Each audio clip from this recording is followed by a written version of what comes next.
Assalamualaikum warahmatullahi wabarakatuh. Perkenalkan, nama saya Muhammad Husni Mubarok, NIM terakhir saya 013. Di sini saya akan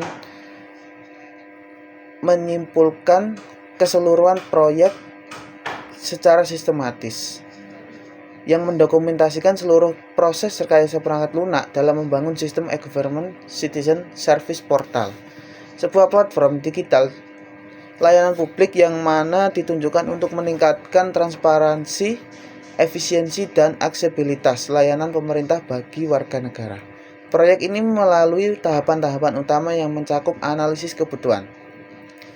Pada analisis kebutuhan ini, proyek ini didasarkan pada wawancara dan observasi lapangan dengan berbagai pemangku kepentingan, menghasilkan daftar kebutuhan perangkat lunak yang diklasifikasi menjadi kebutuhan fungsional dan non-fungsional, baik dari aspek produk maupun proyek.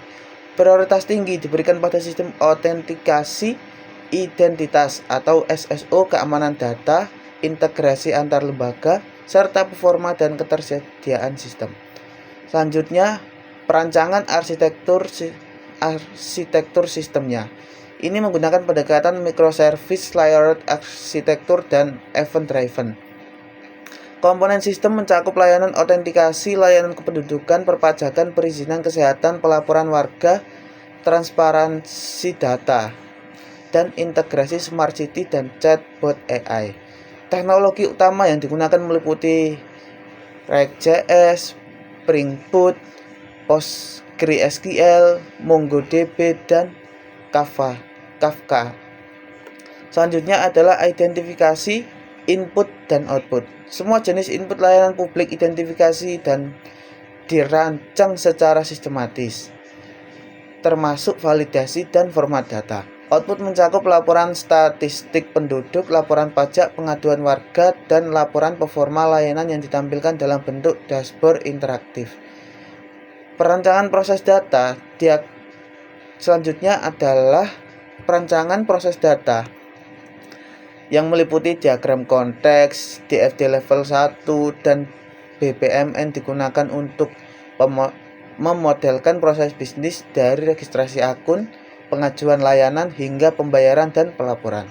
Semua proses didefinisikan dengan aliran data yang jelas, disertai pemetaan entitas, relasi, serta pemrosesan dokumen dan data pendukung.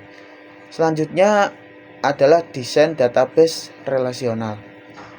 Database dirancang dengan struktur relasional normal hingga 3NF untuk menjamin integritas dan efisiensi penyimpanan data. Entitas utama meliputi user, layanan, pengajuan dokumen, dan pembayaran dengan relasi yang terstruktur dan terhubung melalui foreign key. Selanjutnya adalah perancangan hierarki proses dan menu software.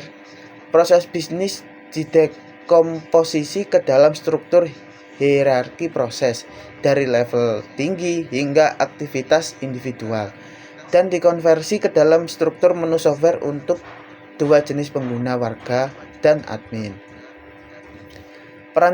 Perencanaan, implementasi, dan teknologi. Ini adalah tahapan-tahapan yang terakhir ya.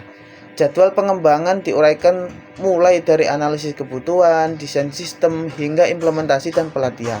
Strategi mitigasi juga disiapkan untuk menghadapi tantangan seperti integrasi antar sistem pemerintahan dan keamanan pada data sensitif warga.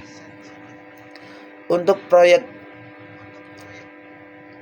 e-government citizen service portal ini juga telah menunjukkan perencanaan dan dokumentasi yang sangat komprehensif, mulai dari tahap analisis hingga desain teknis dan manajemen implementasi.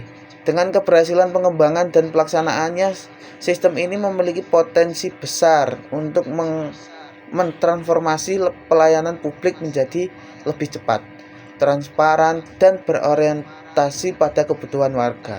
Laporan ini mencerminkan kesiapan teknis dan konseptual yang matang untuk ke tahap pengembangan dan pengujian lebih lanjut. Berikut laporan dan kesimpulan menyeluruh dari saya. Kurang lebihnya saya mohon maaf. Assalamualaikum warahmatullahi wabarakatuh.